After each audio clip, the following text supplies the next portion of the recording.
എല്ലാവർക്കും നമസ്കാരം. ഇന്ന് നമുക്കൊരു അടിപൊളി പാസ്തയുടെ റെസിപ്പി നോക്കാം. കുട്ടികൾക്കും മുതിർന്നവർക്കും ഒരേപോലെ ഇഷ്ടമാകുന്ന ഒരു സ്പെഷ്യൽ രീതിയിലാണ് നമ്മൾ ഇന്ന് ഈ ഒരു ബേക്ക്ഡ് പാസ്ത തയ്യാറാക്കി എടുത്തിട്ടുള്ളത്. നമ്മളിതിന് മുൻപ് ഒരു white sauce pasta, red sauce pasta ഒക്കെ അപ്ലോഡ് ചെയ്തിട്ടുണ്ട്. അപ്പോൾ അതിനേക്കാട്ടിലും ടേസ്റ്റി ആയിട്ടുള്ള ഒന്നാണ് ഇത്. അപ്പോൾ ഇതെങ്ങനെയാണെന്ന് നോക്കാം. ആദ്യം തന്നെ നമുക്ക് പാസ്ത ഒന്ന് വേവിച്ചെടുക്കാനായിട്ടുള്ള വെള്ളം ഒന്ന് തിളപ്പിക്കാനായിട്ട് വെക്കാം. 3.5 കപ്പ് വെള്ളമാണ് നമ്മളിവിടെ തിളപ്പിക്കാനായിട്ട് വെച്ചിട്ടുള്ളത്. വെള്ളം ഒന്ന് തിളച്ച് വന്നു കഴിഞ്ഞാൽ ഇതിലേക്ക് ആവശ്യത്തിനുള്ള ഉപ്പ് ഇട്ട് കൊടുക്കാം. ഞാനിവിടെ 1 കപ്പ് പാസ്തയ്ക്കുള്ള അളവിലാണ് ഈ ഒരു ഉപ്പും വെള്ളവും എടുക്കുന്നത്. 1/2 ടീസ്പൂണോളം ഉപ്പിട്ട് കൊടുക്കുക. ഉപ്പ് വേണമെന്നുണ്ടെങ്കിൽ നോക്കിയിട്ട് ചേർക്കാം. ഇതിലേക്ക് 1 കപ്പ് പാസ്ത അല്ലെങ്കിൽ മാക്രോണി ഏത് വേണമെങ്കിലും ഇട്ട് കൊടുക്കാം. 1 കപ്പ് ഇട്ട് കൊടുത്തിട്ടുണ്ട്. ഇനി നമ്മൾ ആ ഒരു പാസ്ത കവറിൽ ഇൻസ്ട്രക്ഷൻ അനുസരിച്ചിട്ട് കുക്കിംഗ് ടൈം 8 മുതൽ 10 മിനിറ്റ് വരെ ആകാം. അതേസമയം തന്നെ മറ്റൊരു പാത്രത്തിലേക്ക് കുറച്ചധികം വെള്ളം വെച്ചിട്ട് 2 വലിയ തക്കാളി ഒന്ന് തിളപ്പിക്കാനായിട്ടിടുക. നമ്മൾ ഈ ഒരു തക്കാളി നന്നായിട്ട് തിളച്ചിട്ട് അതിൻ്റെ തൊലി കളഞ്ഞിട്ടൊന്ന് മിക്സിയിലിട്ട് അടിച്ചെടുക്കണം. ഈ ഒരു സമയത്ത് നമ്മുടെ പാസ്ത ഇവിടെ നന്നായിട്ട് കുക്കായി വന്നിട്ടുണ്ട്. ഇതൊരു 10 മിനിറ്റ് എടുത്തു ഈ ഒരു പാസ്ത കുക്കായി എടുക്കാനായിട്ട്. അത് നമ്മളൊന്ന് അരിച്ച് മാറ്റി വെച്ചിട്ടുണ്ട്. തണുത്ത വെള്ളത്തിൽ കൂടി ഒന്ന് റിൻസ് ചെയ്തെടുക്കുകയാണെങ്കിൽ ഒട്ടും തന്നെ ഒട്ടിപ്പിടിക്കാതെ നമുക്ക് കിട്ടും. ഇനി അതേ പാത്രത്തിൽ തന്നെ നമ്മളിവിടെ 1 ടേബിൾ സ്പൂൺ ഒലിവ് ഓയിൽ അല്ലാന്നുണ്ടെങ്കിൽ സൺഫ്ലവർ ഓയിൽ ഏത് ഓയിൽ വേണമെങ്കിലും എടുക്കാം. ഇതിലേക്ക് 1 ടീസ്പൂൺ വെളുത്തുള്ളി ഒന്ന് പൊടിയായിട്ട് മിക്സ് ചെയ്തിട്ടുള്ളതാണ്.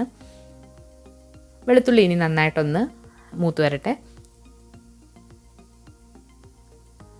ഇതിൽ നമ്മൾ ഇഞ്ചി ചേർക്കില്ല, വെളുത്തുള്ളി മാത്രമാണ് ചേർക്കുന്നത്. വെളുത്തുള്ളി ഒരു ലൈറ്റ് ഗോൾഡൻ ബ്രൗൺ നിറമായി വന്നു കഴിഞ്ഞാൽ ഇതിലേക്ക് നമുക്ക് സവാള ഇട്ട് കൊടുക്കാം. സവാള എന്ന് പറയുമ്പോൾ ഒരു മീഡിയം സൈസിലുള്ള സവാള, ഒരുപാട് ചെറുതായിട്ടല്ല, ഒന്ന് ചോപ്പ് ചെയ്ത് വെച്ചിട്ടുണ്ട്. അപ്പോൾ അതിട്ട് കൊടുക്കാം.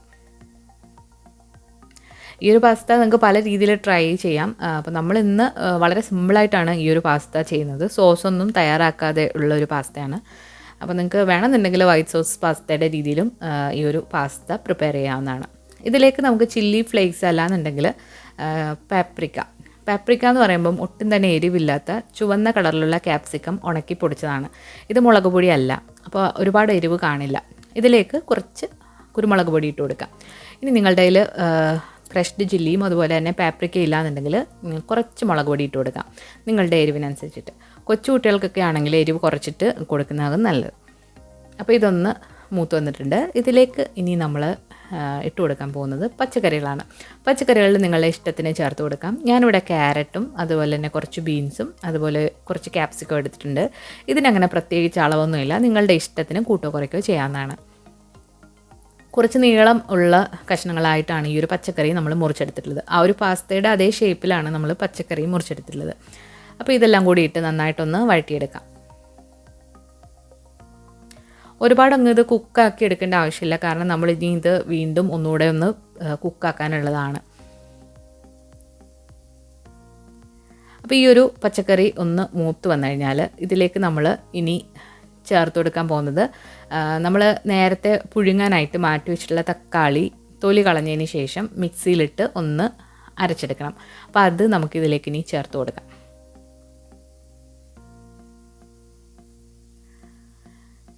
ഇതിങ്ങനെ ചേർക്കണം നിർബന്ധമൊന്നുമില്ല. നിങ്ങൾക്ക് ഇത് ബുദ്ധിമുട്ടാണെന്നുണ്ടെങ്കിൽ പകരം ടൊമാറ്റോ കെച്ചപ്പോ ടൊമാറ്റോ സോസോ ഒഴിച്ചു കൊടുത്താൽ മതി. അപ്പോൾ ഈ ഒരു ടൊമാറ്റോ പ്യൂരി കൂടെ നമ്മളിതിലേക്ക് ഒഴിച്ചിട്ട് ജസ്റ്റ് ഒന്ന് മിക്സ് ചെയ്തെടുക്കാം. ഇനി ഇത് കൂടാതെ നമുക്കിതിലേക്ക് 1 ടേബിൾ സ്പൂൺ ടൊമാറ്റോ കെച്ചപ്പ് കൂടെ ഒഴിച്ചു കൊടുക്കുന്നത് നല്ലതാണ്. അതിന് മുൻപായിട്ട് ഇത് നന്നായിട്ടൊന്ന് തിളപ്പിച്ചെടുക്കാം. അപ്പോൾ നന്നായിട്ട് തിളപ്പിച്ച് അതിൻ്റെ ഒരു പച്ച ചുവയൊക്കെ മാറി വന്നിട്ടുണ്ട്. ഇനി ഇതിലേക്ക് നമുക്ക് കുറച്ച് ടൊമാറ്റോ കെച്ചപ്പ് ഒഴിച്ചു കൊടുക്കാം. അപ്പോൾ ടൊമാറ്റോ കെച്ചപ്പ് ഇല്ലെങ്കിലും കുഴപ്പമൊന്നുമില്ല, തക്കാളി ഇങ്ങനെ പേസ്റ്റ് ആക്കിയിട്ട് കൊടുത്താലും മതി. അപ്പോൾ കുട്ടികൾക്കൊക്കെ കൊടുക്കുമ്പോൾ നമ്മൾ കെമിക്കൽസ് യൂസ് ചെയ്യാതിരിക്കുന്നതാണ് കൂടുതൽ നല്ലത്. വീട്ടിൽ തന്നെയുള്ള ഇൻഗ്രീഡിയൻസ് വെച്ചിട്ട് ചെയ്യുമ്പോഴാണ് നല്ലത്. ഇതിലേക്ക് ആവശ്യത്തിനുള്ള ഉപ്പും കൂടി ഇട്ട് കൊടുക്കാം. റെഡിമെയ്ഡ് പാസ്ത സോസൊക്കെ നമുക്ക് കടകളിൽ വാങ്ങിക്കാൻ കിട്ടും. അതിലൊക്കെ പ്രിസർവേറ്റീവ്സ് ഉണ്ടാകും. അതൊക്കെ ചേർത്ത് പാസ്ത ഉണ്ടാക്കുന്നതിനേക്കാളും എപ്പോഴും നല്ലത് വീട്ടിൽ തന്നെയുള്ളത് വെച്ചിട്ടുണ്ടാക്കുന്നതാണ്. ഇതിലേക്ക് നമ്മളിനി മീറ്റ് ചേർത്ത് കൊടുക്കുന്നുണ്ട്. 250 ഗ്രാം മിൻസ്ഡ് മീറ്റാണ് നമ്മൾ എടുത്തിട്ടുള്ളത്. ഇത് ബീഫാണ്. അപ്പോൾ കുറച്ച് പേര് ഡൗട്ട് ചോദിക്കുന്നുണ്ടായിരുന്നു, ഈ ഒരു മിൻസ്ഡ് ബീഫ് വാങ്ങിക്കുമ്പോൾ നമ്മളത് കഴുകിയാണോ യൂസ് ചെയ്യുന്നതെന്നുള്ളത്. അപ്പോൾ കഴുകി യൂസ് ചെയ്യാൻ ഒരുപാട് അങ്ങ് ഇട്ട് ഒലച്ച് കഴുകിയാൽ ഇത് പൊടിഞ്ഞു പോകും. അപ്പോൾ കഴുകേണ്ട ആവശ്യമില്ല, കഴുകാതെ തന്നെ ഇട്ട് കൊടുക്കാം. ഇനി നിങ്ങൾ ഇത് ഫ്രീസറിലാണ് വെക്കുന്നതെന്നുണ്ടെങ്കിൽ നിങ്ങൾ ഫ്രീസറിൽ നിന്ന് എടുത്തതിന് ശേഷം വെള്ളത്തിലിട്ടിട്ട് ആ ഒരു ബ്ലഡൊക്കെ നിങ്ങൾക്ക് ഊറ്റിയിട്ട് കഴുകിയിട്ട് ഇതെടുക്കാം. കഴുകുമ്പോൾ ഒരുപാട് പൊടിക്കരുത്, അത്രേ ഉള്ളൂ. അപ്പോൾ നിങ്ങൾക്ക് കഴുകി ഇത് ഉപയോഗിക്കണമെന്നുണ്ടെങ്കിൽ നിങ്ങൾക്ക് ഫ്രീസ് ചെയ്തതിന് ശേഷം നമുക്ക് വെള്ളത്തിലിട്ടിട്ട് അതിൻ്റെ ബ്ലഡ് കളഞ്ഞിട്ടും എടുക്കാവുന്നതാണ്. ഇതിലേക്ക് കുറച്ച് ബട്ടർ കൂടി ഇട്ട് കൊടുത്തിട്ടുണ്ട്. അപ്പോൾ നമ്മുടെ മീറ്റൊക്കെ നന്നായിട്ട് കുക്കായി വന്നിട്ടുണ്ട്. അപ്പോൾ ഈ ഒരു സമയത്ത് നമുക്കിതിലേക്ക് നമ്മൾ നേരത്തെ കുക്ക് ചെയ്ത് വെച്ചിരിക്കുന്ന പാസ്ത ഇട്ട് കൊടുക്കാം.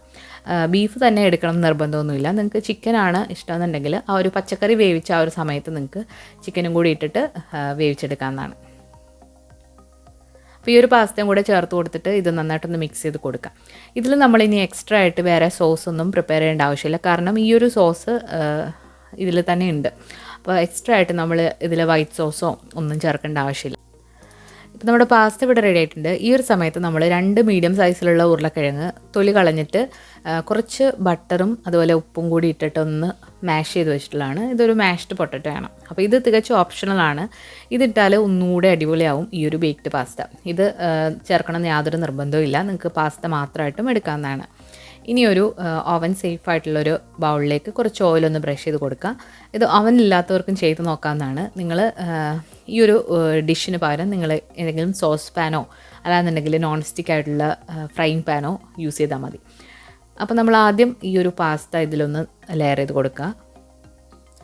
പാസ്ത ഒന്ന് ലെയർ ചെയ്ത് കൊടുത്തിട്ടുണ്ട്. ഇനി ഇതിന് മുകളിലായിട്ട് നമ്മൾ നേരത്തെ മാഷ് ചെയ്ത് വെച്ചിരിക്കുന്ന ആ ഒരു ഉരുളക്കിഴങ്ങും ഇതിൻ്റെ മുകളിലായിട്ട് നിരത്തി കൊടുക്കുക. അപ്പോൾ നമ്മൾ ഈ ഒരു ഉരുളക്കിഴങ്ങ് ഇതിൻ്റെ മുകളിലായിട്ട് നിരത്തി ഇട്ട് നമ്മൾ ബേക്ക് ചെയ്തെടുക്കുമ്പോൾ നല്ല അടിപൊളിയായിട്ടുള്ളൊരു ടേസ്റ്റാണ്. കൊച്ചുകുട്ടികൾക്കൊക്കെ ഒരുപാട് ഇഷ്ടമാവും ഇങ്ങനെ ചെയ്ത് കൊടുക്കുകയാണെങ്കിൽ. അപ്പോൾ ഈ ഉരുളക്കിഴങ്ങ് ഇതിന് മുകളിലായിട്ട് നമ്മളൊരു സ്പൂൺ വെച്ചിട്ട് ഒന്ന് സ്പ്രെഡ് ചെയ്ത് കൊടുക്കാം. ഈ ഒരു റെസിപ്പി നമ്മൾ പണ്ടൊരു വാലൻറ്റൈൻസ് ഡിന്നർ മെനുവിൽ അപ്ലോഡ് ചെയ്തിട്ടുള്ളതാണ്. അപ്പോൾ അത് ഒരുപാട് പേര് ട്രൈ ചെയ്ത് നോക്കിയിട്ട് നല്ല ഫീഡ്ബാക്ക് തന്നിട്ടുള്ളതാണ്. അപ്പോൾ കുറച്ച് പേരൊക്കെ പറഞ്ഞു സിംഗിളായിട്ടൊരു വീഡിയോ ഇടുകയാണെങ്കിൽ അവർക്ക് അത് സെർച്ച് ചെയ്യുമ്പം ഈസി ആയിരിക്കും. അതുകൊണ്ടാണ് നമ്മളിപ്പം ഒന്നുകൂടെ ഒന്ന് അപ്ലോഡ് ചെയ്തത്. ഇനി ഈ ഒരു ഉരുളക്കിഴങ്ങിന് മുകളിലായിട്ട് നമ്മൾ മോസറല്ല ചീസാണ് ഇടുന്നത്. അപ്പോൾ ചീസ് ധാരാളം നമ്മൾ ഇട്ടിട്ടുണ്ട്. അപ്പോൾ അത് നിങ്ങളുടെ ഇഷ്ടത്തിന് കൂട്ടുകുറയ്ക്കുക ചെയ്യാം. ഇതിന് മുകളിലായിട്ട് കുറച്ച് ഒറിഗാനോ നിങ്ങളുടെ കയ്യിലുണ്ടെങ്കിൽ മാത്രം, അതുപോലെ തന്നെ കുറച്ച് ചില്ലി ഫ്ലേക്സും പിന്നെ കുറച്ച് ബേസിലും കൂടെ ഇട്ടിട്ട് ഒന്ന് വിതറി കൊടുക്കുന്നുണ്ട്. ആ ഒരു ഇറ്റാലിയൻ ഫ്ലേവർ കിട്ടാൻ വേണ്ടിയിട്ടാണ് നമ്മളിപ്പോൾ ഇത് ചെയ്യുന്നത്. ഇനി ഇത് നമുക്കൊന്ന് ബേക്ക് ചെയ്തെടുക്കാം. ഇപ്പോൾ നമ്മൾ 180 ഡിഗ്രിയിൽ ഒരു 20 മിനിറ്റാണ് ഈ ഒരു പാസ്ത ബേക്ക് ചെയ്തെടുക്കാൻ പോകുന്നത്. ചില്ലി ഫ്ലേക്സ് ഇല്ലാന്നുണ്ടെങ്കിൽ മുകളിലായിട്ട് കുറച്ച് പാപ്രിക്കയോ മുളക് പൊടിയോ ഇട്ട് കൊടുത്താലും മതി. ഇതിപ്പോൾ നമ്മൾ 20 മിനിറ്റ് 180 ഡിഗ്രിയിൽ ബേക്ക് ചെയ്ത് എടുത്തിട്ടുണ്ട്. ഇതിൻ്റെ മുകൾ ഭാഗമൊക്കെ ഒരു ലൈറ്റ് ബ്രൗൺ ആയിട്ട് അടിപൊളിയായിട്ട് വന്നിട്ടുണ്ട്. ഇതിനെ ഒന്ന് തണുത്തതിന് ശേഷം നമുക്ക് ഇതുപോലെ കട്ട് ചെയ്തിട്ട് യൂസ് ചെയ്യാം. ഇത് ഒരു പീസ് കഴിക്കുമ്പോഴത്തേക്ക് വയറ് നല്ലതായിട്ട് ഫില്ലാകും. അതുപോലെ തന്നെ ഒരു ഫാമിലിക്ക് മുഴുവൻ കഴിക്കാൻ വേണ്ടിയിട്ടുള്ള ഒരു അളവിൽ നമ്മൾ ചെയ്തെടുത്തിട്ടുണ്ട്. നല്ല സൂപ്പർ ടേസ്റ്റി ആയിട്ടുള്ള ഒരു അടിപൊളി ബേക്ക്ഡ് പാസ്തയാണ്. അപ്പോൾ എല്ലാവരും ട്രൈ ചെയ്ത് നോക്കിയിട്ട് നിങ്ങളുടെ ഫീഡ്ബാക്ക്സ് അറിയിക്കുക. ഈ ഒരു വീഡിയോ നിങ്ങൾക്ക് ഇഷ്ടമായിട്ടുണ്ടെങ്കിൽ ലൈക്ക് ചെയ്യാനും ഷെയർ ചെയ്യാനും മറക്കരുത്. അതുപോലെ നിങ്ങളുടെ മക്കൾക്ക് ഉണ്ടാക്കി കൊടുക്കാനും മറക്കരുത്. പുതിയൊരു റെസിപ്പി വീഡിയോ ആയിട്ട് നമുക്ക് വീണ്ടും കാണാം. താങ്ക്